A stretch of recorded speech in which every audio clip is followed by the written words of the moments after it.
आप सभी विद्यार्थियों का हार्दिक स्वागत, हार्दिक अभिनंदन।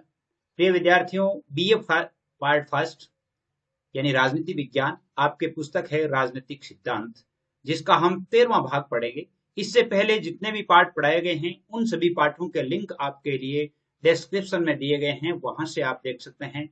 इसके अलावा आपके जो बीए फर्स्ट ईयर की पॉलिटिकल साइंस की जो प्लेलिस्ट बनी हुई है, प्लेलिस्ट में देख सकते हैं। इसके अतिरिक्त आपके बीए फर्स्ट ईयर की लिस्ट बनी हुई है, उसमें आप हिंदी, पॉलिटिकल साइंस और हिस्ट्री तीनों के नोट्स है वो देख सकते हैं। आज हम पढ़ेंगे सरकार के अंग, यानी ये बहुत ही वेरी इंपॉर्टेंट है। बहुत सारे विद्यार्थियों के द्वारा भी मांग की जा रही थी कि सर हमें सरकार के अंग वाला पाठ जल्दी से जल्दी पढ़ा दिया जाए, क्योंकि ये तीसरे यूनिट के अंदर आता है। तो लगभग अपने 2 यूनिट तो वैसे भी कंप्लीट हो गई है, तो यानी आप जब तक 2 यूनिट पूरी करके और तीसरे यूनिट में से कुछ ऐसे टॉपिक हैं जो बहुत ही सरल भी हैं और आपके लिए ऑथेंटिक भी हैं, यानी आप उनसे अच्छा स्कोर कर सकते हैं। तो आज सरकार के जो 3 अंग होते हैं, व्यवस्थापिका, कार्यपालिका और न्यायपालिका, उनमें से पहले अंग को हम पढ़ेंगे। इस पार्ट के हम 3 भाग पढ़ेंगे। कितने भाग पढ़ेंगे? 3 भाग पढ़ेंगे। तीनों भागों में से पहला भाग आज हम पढ़ लेंगे। बहुत ही इंपॉर्टेंट है, इसमें से आपके छोटे छोटे प्रश्न भी क्लियर होते जाएंगे। और मैं ये समझता हूं कि जो विद्यार्थी आईएएस या जैसे यानी कॉलेज प्रोफेसर, लेक्चरर, इनकी तैयारी करने वाले हैं, उन विद्यार्थियों के लिए तो बहुत अधिक महत्वपूर्ण है। आज के टॉपिक क्या है देख लीजिए।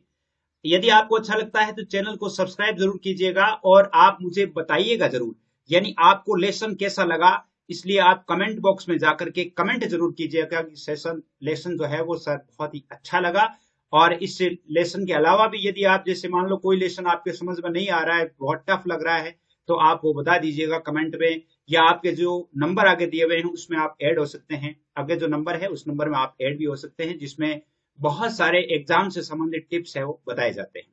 तो प्रिय विद्यार्थियों, देखिए आज के जो टॉपिक क्या है। पहली बात है, सरकार की परिभाषा देखेंगे। सरकार के अंग कितने हैं, व्यवस्थापिका का क्या महत्व है, व्यवस्थापिका का कार्य क्या है, व्यवस्थापिका का संगठन कैसा होता है, द्विसदनात्मक व्यवस्थापिका और एक सदनात्मक जो व्यवस्थापिका होती है, उनमें से द्विसदनात्मक व्यवस्थापिका के पक्ष में तर्क देंगे। इसके अलावा व्यवस्थापिका के दोष देखेंगे कि द्विसदनात्मक व्यवस्थापिका होती है, उसके दोष क्या क्या है। इसके अलावा व्यवस्थापिका का जो हास हो रहा है उसके बारे में भी हम पढ़ेंगे। उम्मीद करता हूं कि ये 8 जो टॉपिक है वो आपके लिए बहुत अच्छे होंगे। आईएएस की परीक्षा, या जैसे मान लो कोई कॉलेज प्रोफेसर है, लेक्चरर है, या अन्य किसी प्रकार की भर्ती की परीक्षा करने वाले, तैयारी करने वाले विद्यार्थी हैं, वो उन सभी विद्यार्थियों के लिए बहुत अधिक महत्वपूर्ण है। आइए देखते हैं आज के इस पाठ को और शुरू करते हैं। सबसे पहले सरकार के अंग। सरकार के 3 अंग होते हैं, व्यवस्थापिका, कार्यपालिका और न्यायपालिका, ये आप जानते हैं। डॉक्टर गवर्नर है, उन्होंने सरकार की क्या परिभाषा दी है। वो कहते हैं कि राज्य की इच्छाओं की पूर्ति के लिए जिस संगठन या एजेंसी के द्वारा होती है, या राज्य की इच्छाओं की पूर्ति के लिए जिस संगठन या एजेंसी का निर्माण किया जाता है, उसे सरकार कहते हैं। राज्य की इच्छाओं की पूर्ति करने वाली जो एजेंसी होती है उसे गवर्नमेंट कहते हैं, सरकार कहते हैं। प्रश्न आपके आ सकता है कि सरकार क्या है, समझाइए।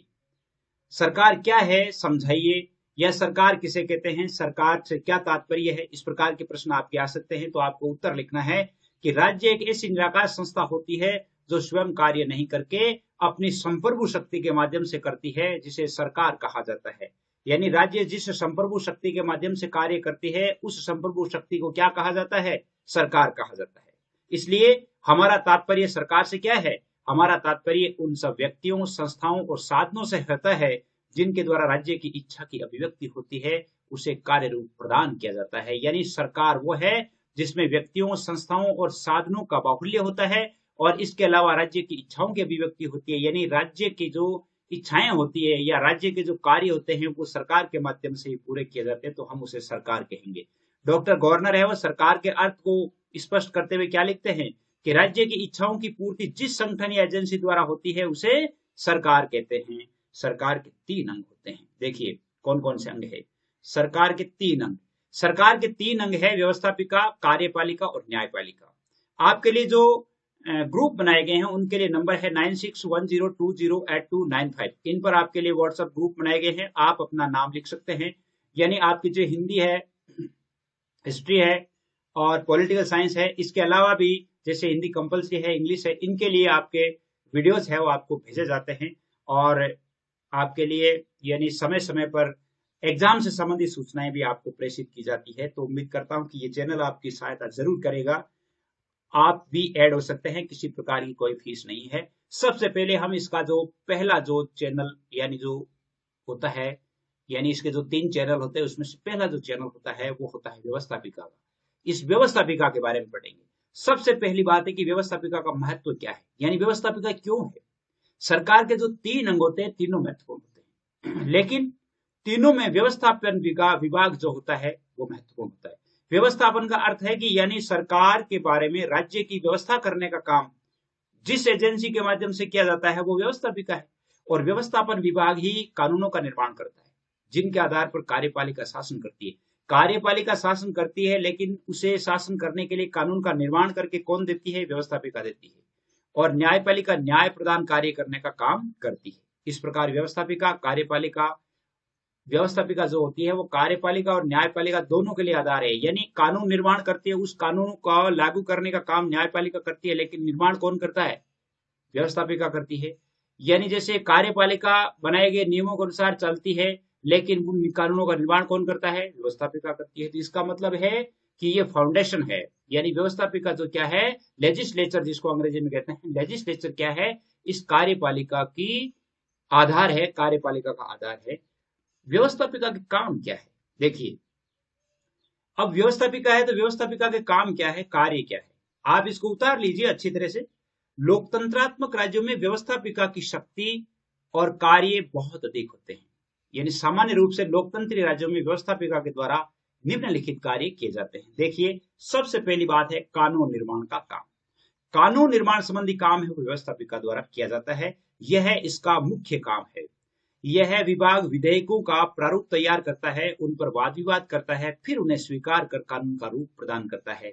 यदि कोई भी कानून का निर्माण होता है तो उस कानून निर्माण में व्यवस्थापिका में जितने भी सदस्य मेंबर होते हैं वो सारे मिलकर के उस पर मंथन करते हैं, विचार करते हैं, और सभी लोगों को यानी वो पसंद आ जाता है, तब उसे कानून का रूप दिया जाता है।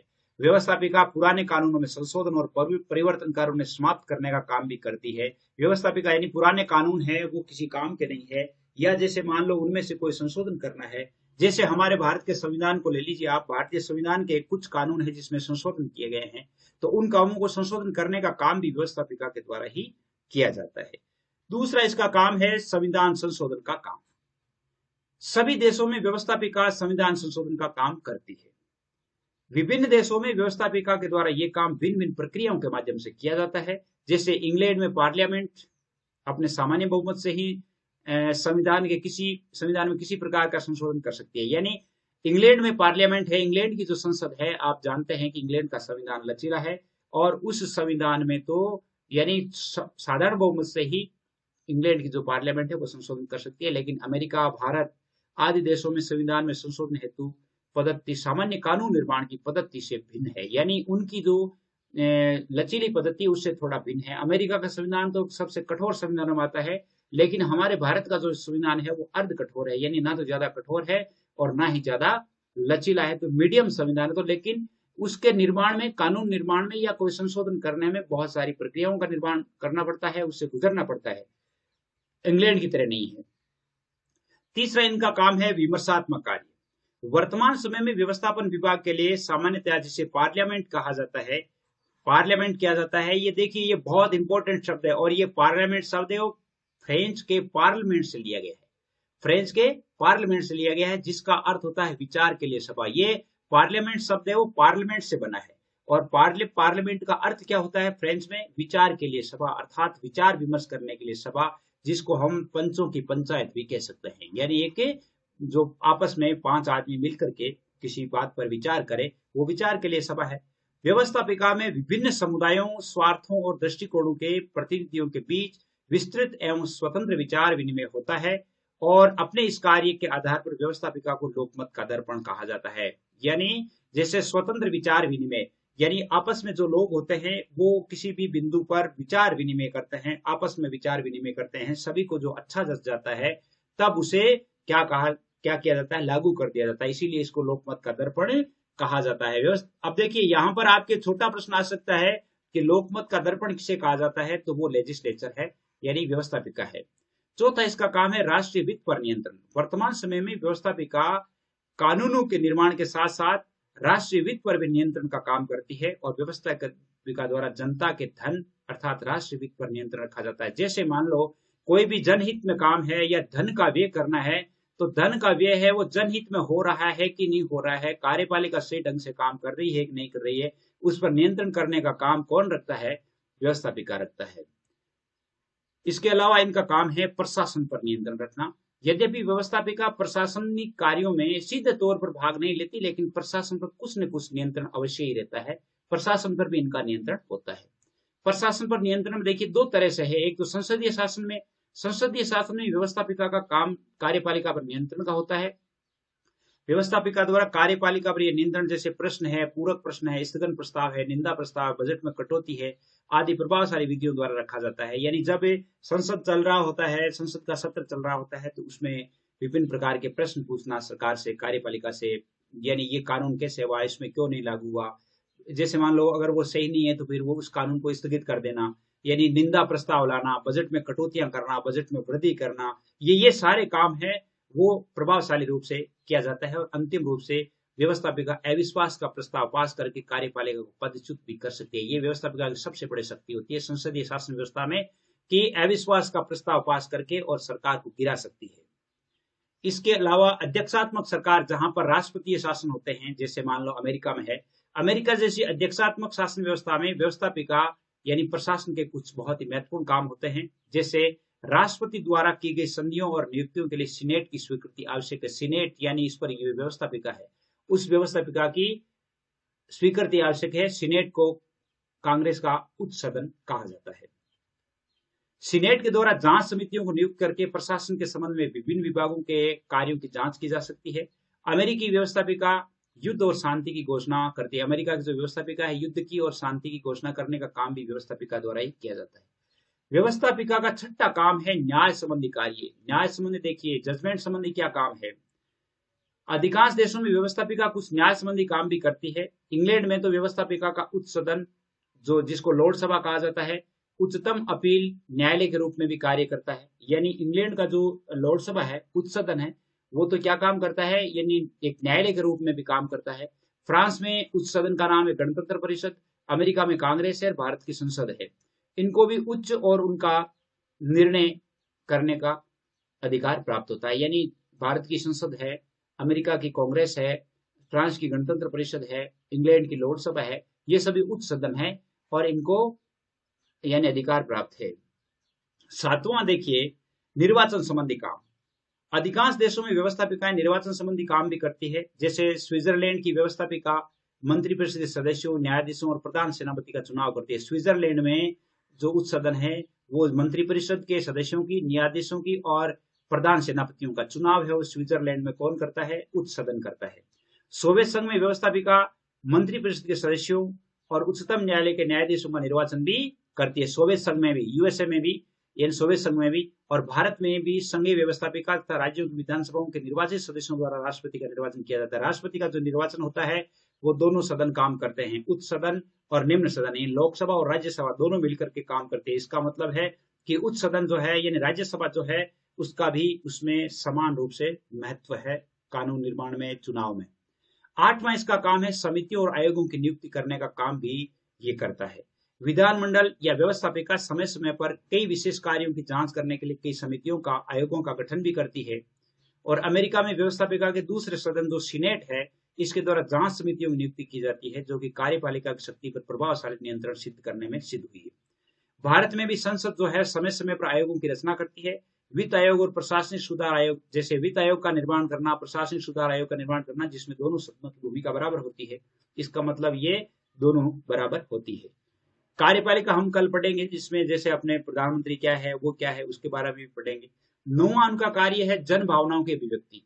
लोकतंत्र में व्यवस्थापिका एक ऐसा स्थान है जहां पर जनता के प्रतिनिधि सरकार का ध्यान जनता के कष्टों के प्रति आकर्षित करते हैं और शासन को जनहित में काम करने के लिए प्रेरित करते हैं। इसलिए इस व्यवस्था को जनता का रंगमंच कहा जाता है। अरे जैसे मान लो आपके प्रश्न आ गया कि व्यवस्थापिका को जनता का रंगमंच कहा जाता है, समझाइए। तब आपको क्या करना है? जनता का रंगमंच कहा जाता है, समझाइए। तब आपको ये जो 9 इनके कार्य हैं वो सारे के सारे आपको लिखने हैं, तब ये प्रश्न है वो सही होगा। इसके अलावा है, अब व्यवस्थापिका का संगठन क्या है। व्यवस्थापिका दो तरह की होती है, एक तो एक सदनात्मक और एक द्विसदनात्मक। संसदीय में यानी संसदीय शासन व्यवस्था में और अध्यक्षात्मक शासन व्यवस्था में। संसदीय शासन व्यवस्था जहां पर प्रधानमंत्री मुख्य होता है, अध्यक्षात्मक जहां पर राष्ट्रपति है वो शासन करता है। तो इस प्रकार इन दोनों में, एक में जैसे अध्यक्षात्मक एक सदनात्मक और द्विसदनात्मक संसदीय, तो इनमें जो एक सदनात्मक और द्विसदनात्मक, अपने भारत में द्विसदनात्मक व्यवस्थापिका है, तो हमें सबसे पहले द्विसदनात्मक व्यवस्थापिका के बारे में पढ़ना है कि द्विसदनात्मक व्यवस्थापिका क्या है। द्विसदनात्मक व्यवस्थापिका के पक्ष में, यानी द्विसदनात्मक व्यवस्था जो होती है वो आपके लिए कितनी यानी सहायक है, किस प्रकार वो है, वो उपयोगी है। पहली बात है कि प्रथम सदन की मनमानी पर रोक लगाती है। बिल्कुल सही है, दो सदन होते हैं तो एक सदन है वो मनमानी नहीं कर सकता। सर्वमान्य तथ्य यह है कि शक्ति भ्रष्ट करती है और बिना किसी प्रतिबंध के दी हुई शक्ति मनुष्य को नितांत भ्रष्ट कर। जैसे मान लो एक ही सदन होता है तो उसके विपक्ष में कोई है ही नहीं, तो वो अपना मनमाना निर्णय थोपेगा। इसलिए मनमाने निर्णय थोपने को या मनमाने निर्णय से बचने के लिए ये द्विसदनात्मक व्यवस्था है वो सबसे अच्छी है। जैसे ये व्यवस्थापिका है वो अत्याचारी, भ्रष्ट और स्वेच्छाचारी न होने पाए, इसके लिए दो सदनों का होना आवश्यक है। व्यवस्थापिका जो है वो अत्याचारी, भ्रष्टाचारी, स्वेच्छाचारी नहीं हो, इसके लिए दो सदनों की आवश्यकता होती है। दूसरी है अविचारपूर्ण कानून का। द्विसदनात्मक का मतलब अपने जैसे लोकसभा राज्यसभा दो है ना, लोकसभा और राज्यसभा, लोकसभा, राज्यसभा और राष्ट्रपति, इन तीनों से मिलकर के हम ये कह सकते हैं कि अपने देश का, राज्य का, सरकार का निर्माण होता है। अविचारपूर्ण कानून पर निर्माण पर रोक। दूसरा, सदन, पहले सदन की जल्दबाजी और कुविचारपूर्ण कानूनों पर रोक लगाने का काम सबसे ज्यादा करता है। जैसे मान लो एक सदन इस प्रकार के कानूनों का निर्माण कर देता है जो अच्छे नहीं है, तो उन कानूनों को रोकने के लिए दूसरा सदन आवश्यक हो जाता है। जनता के प्रतिनिधि भावुक, क्रांतिकारी और अव्यावहारिक होते हैं और अनेक बार जनहित विरोधी कानून बनाने के लिए तैयार हो जाते हैं, क्योंकि वो भावुक हो जाते हैं, क्रांतिकारी, अव्यावहारिक होते हैं, वो अपने स्वार्थ के लिए भी कानून बना डालते हैं। तो उन सभी कानूनों को दबाने के लिए, उन सभी कानूनों से बचने के लिए द्विसदनात्मक होना जरूरी होता है और अविचारपूर्ण कानूनों पर रोक लगा करके द्वितीय सदन अत्यंत उपयोगी काम करता है। दूसरे सदन की उपयोगिता बताते हुए ब्लंट्सली जो है प्रसिद्ध राजनीतिज्ञ वो लिखते हैं कि 2 आंखों की अपेक्षा 4 आंखें सदा अच्छा देखती है। ये तो बिल्कुल सही है, पीछे और आंखें होती है तो वो पिछला दृश्य भी देख लेती है। तीसरी बात है कि सभी वर्गों का प्रतिनिधित्व हो जाता है। प्रथम सदन में शक्तिशाली राजनीतिक दलों से संबंधित निम्न एवं मध्यम वर्ग के सदस्यों को प्रतिनिधित्व प्राप्त होता है, लेकिन लोकतंत्र का आदर्श सभी वर्गों को प्रतिनिधित्व प्रदान करना है। अतः दूसरे सदन में विशेष वर्गों, अल्पसंख्यकों, विद्या, ज्ञान और अनुभव की दृष्टि से योग्य व्यक्तियों का प्रतिनिधित्व भी सुरक्षित ले जाता है। यानी जैसे मान लो इसमें क्या होता है कि सारे के सारे किसी न किसी विभाग के, किसी न किसी विषय के विशेषज्ञ होते हैं, तो उन सभी को चुन करके और जैसे इस राज्य में या सदन में लाना, ये सबसे बड़ी बात है। तो द्विसदनात्मक व्यवस्था के अंतर्गत ही संभव है। कार्य विभाजन से लाभ हो जाता है, एक बिल्कुल सही, 2 सदन होते हैं, दोनों में काम बंटे हुए होते हैं, तो बिल्कुल ठीक है। और जन कल्याणकारी राज्य के विचार को अपना लेने के कारण वर्तमान समय में व्यवस्थापिका कार्य बहुत अधिक बढ़ गए हैं और वे विधेयक जिन पर विशेष मतभेद नहीं होता, पहले द्वितीय सदन में पेश किए जा सकते हैं और प्रथम सदन अपना ध्यान अधिक महत्वपूर्ण समस्याओं की ओर केंद्रित कर सकते हैं। जैसे मान लो कुछ ऐसे कानून होते हैं जिन पर मतभेद करने की आवश्यकता ही नहीं होती, तो वो क्या होता है कि दूसरे सदन से ही पास हो जाता है, दूसरे सदन से पास होकर के और वो कानून का निर्माण कर लेता है, जिससे प्रथम सदन जो है वो कोई आवश्यक कार्य है वो कर सकता है। जनमत निर्माण में सहायक, विधेयक के निम्न सदन से पास हो जाने के बाद उच्च सदन में पास होने में समय लगता है। इस प्रकार उच्च सदन विधेयक पास करने से पूर्व जनता को विधेयक के बारे में सोचने विचारने के लिए समय देता है और सामान्य जनता, राजनीतिक दल और प्रेस इस प्रस्तावित विधेयक पर अपने विचार व्यक्त कर सकते हैं। एक द्विसदनात्मक व्यवस्था होने से, एक सदनात्मक होती तो जैसे मान लो वो कानून, जैसे मान लो 6 महीने में पूरा होना चाहिए, वो कानून द्विसदनात्मक होने से उसमें 12 महीने लग जाते हैं। जैसे एक सदन में वो 6 महीने से गुजरा है तो दूसरे सदन में भी उतना ही समय लगेगा। तो इसलिए क्या है कि थोड़ा सभी को सोचने विचारने का समय मिल जाता है। छठा जो है स्वतंत्रता की रक्षा का साधन, ये स्वतंत्रता की रक्षा का साधन भी है। कैसे? द्विसदनात्मक व्यवस्थापिका जनता की स्वतंत्रता की रक्षा के लिए भी अत्यंत आवश्यक है। यह नीतियों में संतुलन स्थापित करती है और अल्पसंख्यकों की रक्षा करती है। इसके अलावा कार्यपालिका की स्वतंत्रता में वृद्धि हो जाती है। गेटेल क्या कहता है? गेटेल कहता है कि एक सदन दूसरे सदन पर रुकावट का काम करके कार्यपालिका को अधिक स्वतंत्रता प्रदान करते हैं और अंत में इससे लोकहित की बढ़ोतरी होती है। जैसे मान लो एक कानून है, वो उसको जब दूसरा सदन है वो देखता है, तो इसका मतलब है कि वो पहला सदन भी सोच विचार करके कानून का निर्माण करेगा। कई बार मंत्रियों को अपनी सही नीति के लिए भी प्रथम सदन में पर्याप्त समर्थन नहीं मिल पाता। ऐसी स्थिति में यदि उन्हें द्वितीय सदन में पर्याप्त समर्थन मिल जाता है तो उनकी काफी स्थिति मजबूत होती है। जैसे मान लो पहले सदन में उनके कानून को, उनके विचारों को तवज्जो नहीं दी गई, लेकिन दूसरे सदन में दे दी गई तो भी अच्छी बात हो जाती है। आठवां है अनुभवी लोगों का सदन हो जाता है। इंग्लैंड, अमेरिका, भारत, कनाडा आदि देशों के उच्च सदनों पर दृष्टि डाली जाए तो इनसे स्पष्ट होता है कि इन देशों के उच्च सदनों के सदस्य राजनीतिक दृष्टि से बहुत अधिक अनुभवी होते हैं। ये अनुभवी व्यक्ति राजनीति में परिपक्वता रखते हैं, गंभीरता रखते हैं, आवश्यक अनुदारता का प्रवेश कराते हैं और देश को अपने अनुभव से लाभान्वित करते हैं। यानी एक आवश्यक रूप से गंभीर होते हैं, परिपक्व होते हैं और राजनीति में जानकार होते हैं, स्पष्ट वक्ता होते हैं, किसी न किसी कानून के जानकार होते हैं, विषय विशेषज्ञ होते हैं। तो इन लोगों का अनुभव है वो जरूरी होता है। इसका 9वां जो कार्य है वो है संघ राज्य के लिए आवश्यक है। एक संघ राज्य में जो विभिन्न इकाइयां होती है उनमें क्षेत्र और जनसंख्या की दृष्टि से बहुत अधिक अंतर आ जाता है। ऐसी परिस्थितियों में द्विसदनात्मक व्यवस्था के द्वारा प्रथम सदन में जनसंख्या के आधार पर और दूसरे सदन में इकाइयों की समानता के आधार पर प्रतिनिधित्व दिया जा सकता है। इस प्रकार संघ की इकाइयों को संतुष्ट रखा जाता है। जैसे अपना देश है, अपने देश बहुत बड़ा है, बड़े देश को क्या है कि इस प्रकार भागों में विभाजन करना जिससे प्रत्येक जो दल है, प्रत्येक जो वर्ग है वो यानी अपने हितों की रक्षा कर सकता है और वो खुश और संतुष्ट रह सकता है। अब द्विसदनात्मक व्यवस्था के बारे में दोष भी बता रहे हैं कि द्विसदनात्मक व्यवस्था किसी काम की नहीं है। पहली बात तो कहते हैं कि ये अलोकतंत्रात्मक है। द्विसदनात्मक व्यवस्था अलोकतंत्रात्मक है। कैसे? ये माना जाता है कि प्रभुसत्ता यानी जो संप्रभुता होती है, अविभाज्य होती है, वो विभाजित की नहीं जाती और लोकतंत्र का ये आधारभूत सिद्धांत है कि संप्रभुता जनता में निवास करती है।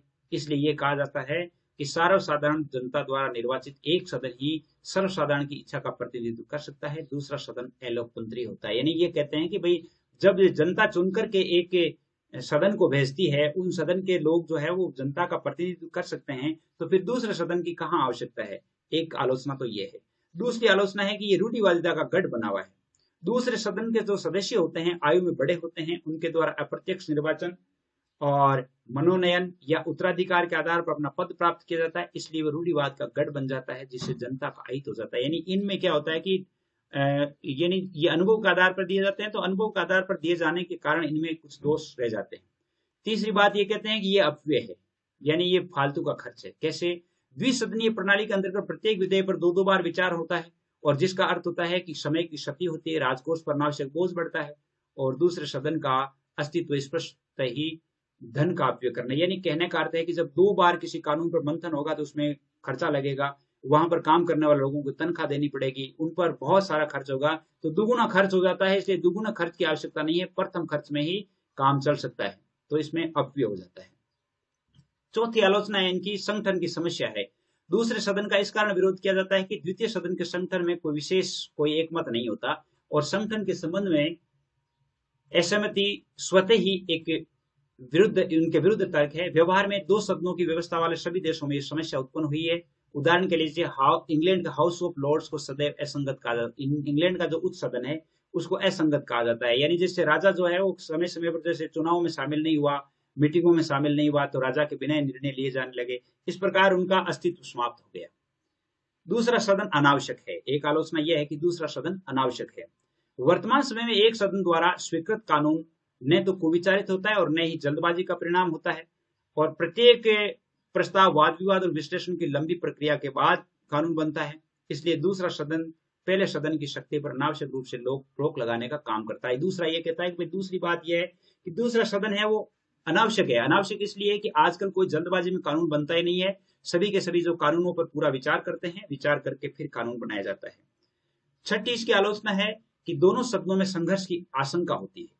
संघर्ष की आशंका होती है। ऐसा देखा गया है कि व्यवस्थापिका के 2 सदन होने पर इन दोनों सदनों में लगभग सदैव ही गतिरोध बना रहता है, जिसका शासन व्यवस्था पर बहुत बुरा प्रभाव होता है। यानी दोनों सदन आपस में टकराते रहते हैं, विचार टकराते रहते हैं, जिससे संसद के बहुत सारे महत्वपूर्ण काम भी नहीं हो पाते।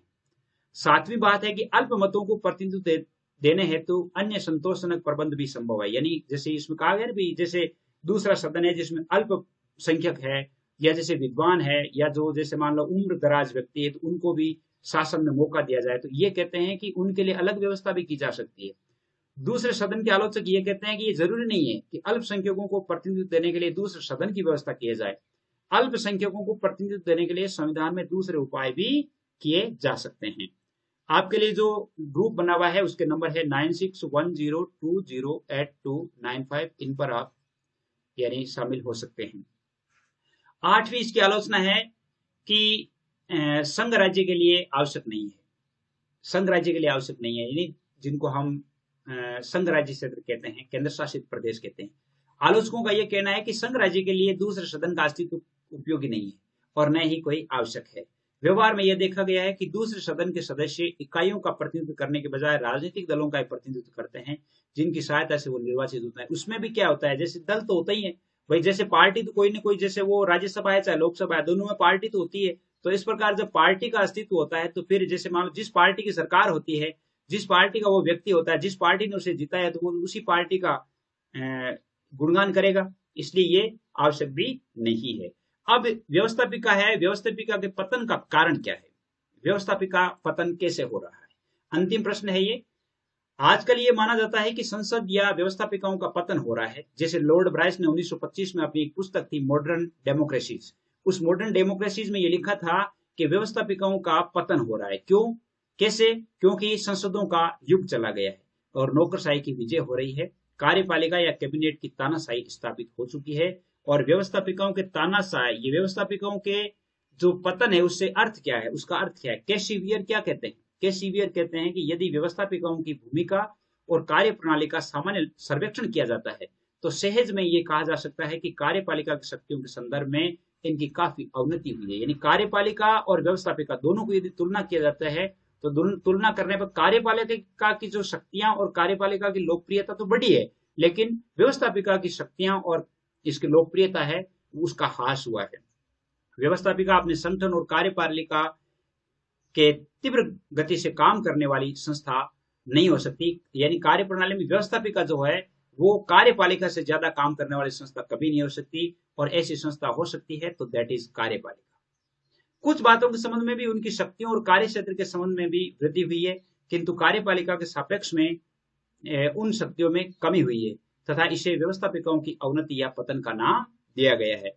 और इसके पतन के कारणों में देखिए, सबसे पहले है विधानमंडलों के या जैसे व्यवस्थापिका के पतन के कारण। पहली बात है कि कार्यपालिका के कार्यों में ज्यादा वृद्धि हो जाना, कार्यपालिका के जो काम है वो ज्यादा बढ़ गए हैं, यानी अत्यधिक उन्होंने वृद्धि कर ली है और लोकप्रियता हासिल कर ली है। आर्थिक नियोजन और योजनाओं का संचालन करके और कार्यपालिका का प्रमुख दायित्व बन गया है।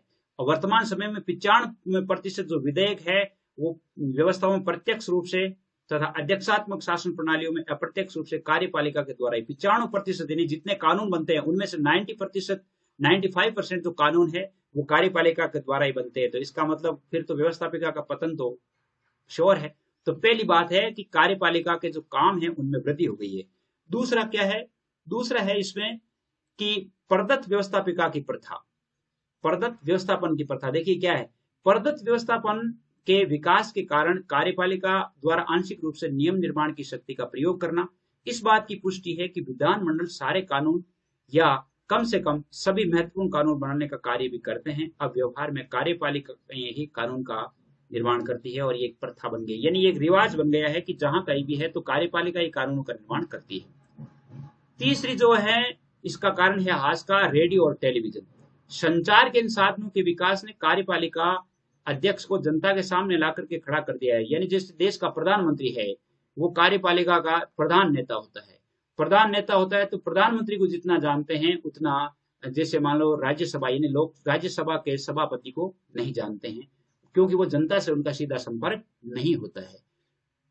और फ्रांस के राष्ट्रपति जैसे डिगोल, अमेरिका के राष्ट्रपति निक्सन, भारत के प्रधानमंत्री श्रीमती इंदिरा गांधी आदि ने अपने कार्यक्रम से ये बताया था कि टेलीविजन आदि साधनों का उपयोग कर जनमत को अपने पक्ष में किया जा सकता है। आज भी अपन देखते हैं कि जैसे मान लो विभिन्न पार्टियों की सरकार की जो है वो विभिन्न जो चैनल है वो उनकी व्यवस्थाओं के बारे में बताते हैं, उनके कानूनों के बारे में बताते हैं, उनके कार्यों की प्रशंसा करते हैं, जनता को लुभाते हैं। तो ये सब क्या है, टेलीविजन, रेडियो या यूं हम कह सकते हैं कि एडवर्टाइजमेंट के द्वारा, विज्ञापन के द्वारा भी कार्यपालिका की शक्ति में वृद्धि हुई है। विशेषज्ञों की परिषदों और समितियों का विकास। आजकल विधेयकों का प्रारूप तैयार करने से लेकर के समिति स्तर तक के विशेषज्ञों की सलाह ली जाती है, उसके बाद कोई विषय विधानमंडल में अनुमोदन के लिए प्रस्तुत किया जाता है। यानी पहले की तरह वो सीधा ही पेश नहीं किया जाता, पहले उस पर विचार विमर्श किया जाता है जिसमें विशेषज्ञ भी होते हैं। अगर विधायक उस पर प्रश्न करते हैं या उसमें संशोधन प्रस्तुत करते हैं तो ये कहकर हताश कर दिया जाता है कि इस पर विशेषज्ञों की और सलाहकारों की और संबंधित विभागों द्वारा बारीकी से विचार करके छानबीन की जा चुकी है। ऐसी स्थिति में व्यवस्थापिका के पास उसे स्वीकार करने का अतिरिक्त कोई मार्ग शेष नहीं रहता। व्यवस्थापिका अगर मान लो कार्यपालिका के द्वारा किए गए कानून में कोई अड़चन पैदा करता है तो अंततः कार्यपालिका के सारे जो मेंबर होते हैं वो एक दल के होते हैं। एक दल के होने के कारण वो क्या करते हैं, यानी उस कानून के संबंध में एक खड़े हो जाते हैं, यानी एक संबंध में अपना समर्थन देते हैं कि नहीं ये कानून बिल्कुल ठीक है, सही है, ऐसा है। तब क्या होता है, फिर व्यवस्थापिका उसे स्वीकार ही करती है और उसके पास कोई चारा नहीं होता। पांचवा है सेनाओं पर कार्यपालिका का नियंत्रण हो गया है। राज्य का मुख्य कार्यपालक ही सर्वोच्च सेनापति होता है। देश की सैन्य शक्ति के संचालन में करीब करीब पूर्ण स्वतंत्र होता है और ये कार्य व्यवस्थापिका कुछ कर ही नहीं सकती। अतः युद्ध और सैनिक संकटों मुठभेड़ में कार्यपालिका सर्वेसर्वा हो जाती है। जब देश में कोई मान लो इस प्रकार की विपदा आ जाती है तो कार्यपालिका जो है वो काम करना शुरू करती है, तो वहां पर व्यवस्थापिका है वो भंग हो जाती है, व्यवस्थापिका यानी फ्लॉप हो जाती है। विदेशी जो विदेश संबंध है उनकी प्रधानता है। ऐसा कहा जाता है कि जो जो देश विदेशी मामलों में उलझता जाता है त्यों त्यों कार्यपालिका की शक्ति बढ़ती जाती है और विदेश संबंधों के संचालन में व्यवस्थापिकाएं यदा कदाई अपनी भूमिका, जैसे विदेश संबंध है तो विदेश संबंध में भी कार्यपालिका का ही काम है, तो सबसे ज्यादा कार्यपालिका का काम है, तो इसका मतलब है कि वही लोकप्रिय होगी और व्यवस्थापिका धीरे धीरे समाप्त होने के कगार पर आ गई है। सकारात्मक राज्य का उदय। अब राज्य कल्याणकारी बन गए हैं और जनता के लिए सब प्रकार की सुविधाएं उपलब्ध कराना सरकारों का एक काम बन गया है। जनता को हर चीज तुरंत और सही समय पर मिल सके इसकी व्यवस्था कार्यपालिका को करनी होती है। इससे कार्यपालिका का काम अत्यधिक विस्तृत हो गया है और लिप्सन कहते हैं कि राज्य के कार्यों में प्रत्येक वृद्धि ने कार्यपालिका के कार्यों में और शक्ति में वृद्धि की। यानी राज्यों का जो कार्य है, राज्यों के कार्य बढ़ने के कारण क्या है कि इसमें सकारात्मक उदय हो गया है। बड़े बड़े अनुशासित दलों का विकास हुआ है, बड़े बड़े जो अनुशासित दल है उनका विकास हुआ है। व्यवस्थापिका की शक्ति को कार्यपालिका ने सही अर्थों में राजनीतिक दल के माध्यम से छीन लिया है और दल के समर्थन के आधार पर कार्यपालिका व्यवस्थापिका से सब कुछ करा लेती है। कार्यपालिका व्यवस्थापिका से सब कुछ करा लेती है और इसी कारण संसदीय प्रणाली प्रधानमंत्री प्रणाली में परिवर्तित होती जा रही है। संसदीय प्रणाली किस में परिवर्तित हो रही है? प्रधानमंत्री, यानी प्रधानमंत्री सर्वेसर्व होता है, वही सब कुछ काम करने लग जाता है। अब अंतिम है इसमें कि व्यवस्थापिका में साधारण योग्यता के व्यक्तियों की भरमार होती है। व्यवस्थापिका में जो लोग होते हैं वो अधिक योग्यता वाले व्यक्ति तो होते हैं लेकिन वो इस प्रकार चुनाव के पचड़े में नहीं पड़ना चाहते हैं और उनकी जो है अपेक्षाकृत योग्यता कम होती है। पेशेवर राजनीति की बहुत बड़ी संख्या में व्यवस्थापिका में चुनकर आ जाते हैं और कम योग्य व्यक्ति अपने कार्यों और आचरण से व्यवस्थापिका की गरिमा को कम करते हैं। यानी इसमें क्या है कि कम योग्य जो व्यक्ति आ जाते हैं तो फिर वह दल है या वह सदन नहीं चलता है। व्यवस्थापिका पर मंत्रिमंडल का हावी होना। 10वीं बात है, संसदीय व्यवस्था में मंत्रिमंडल का निर्माण व्यवस्थापिका में से ही होता है, क्योंकि व्यवस्थापिका में से ही वो मंत्रिमंडल का निर्माण होना है।